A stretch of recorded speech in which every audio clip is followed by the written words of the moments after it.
আসসালামু আলাইকুম। আজকে আবার একটা দুপুরে রান্নার ভিডিও নিয়ে চলে আসলাম। আজকে রান্না করব আলু দিয়ে দেশি মুরগির ঝোল। আর এখানে আছে ছোট আলু আর হচ্ছে হাঁসের ডিম, এটা দিয়ে রান্না করব। আর এখানে আছে ঝিঙ্গা আর বাইলা মাছ দিয়ে রান্না করব। আর ডিমের জন্য এটা আমি ব্লেন্ড করে নিব। ডিম তরকারিতে দেওয়ার জন্য এখানে আছে পেঁয়াজ, কাঁচামরিচ আর টমেটো। আর এখানে পেঁয়াজ কুচি, মরিচ ফালি আর টমেটো সব রেডি করে নিচ্ছি।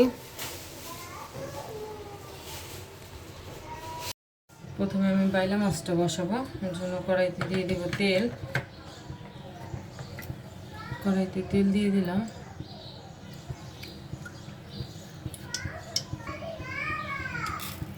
দেব গোটা জিরা,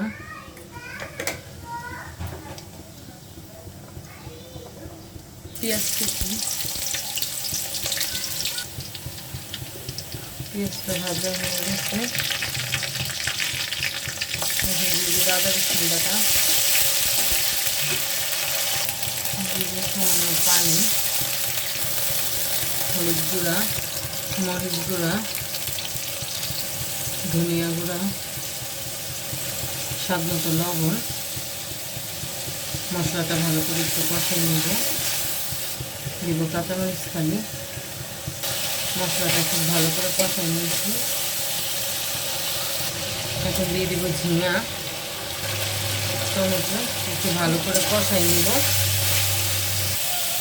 ভালো করে কষাই নিচ্ছি। এখন ঝোল দিয়ে দিব।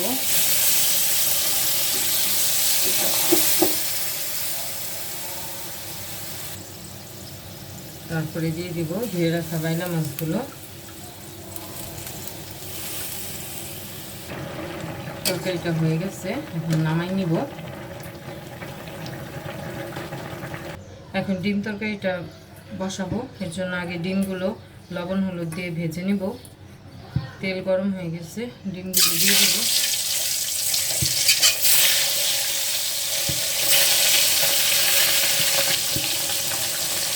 ডিম ভাজা হয়ে গেছে, এক এক করে তুলে নেব। ওই তেলে তরকারিটা বসাই দিব।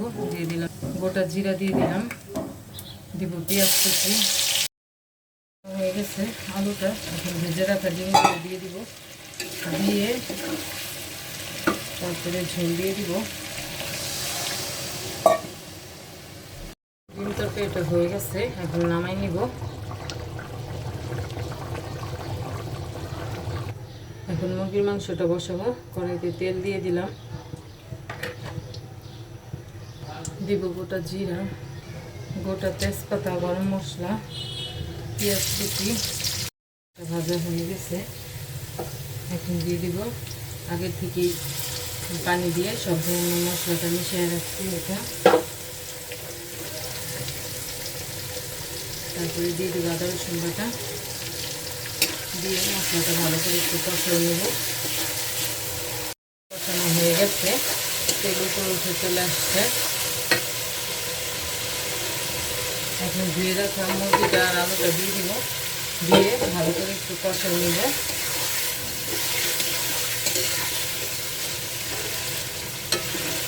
দিয়ে ভালো করে একটু কষিয়ে নেব মুরগিটা আর আলুটা।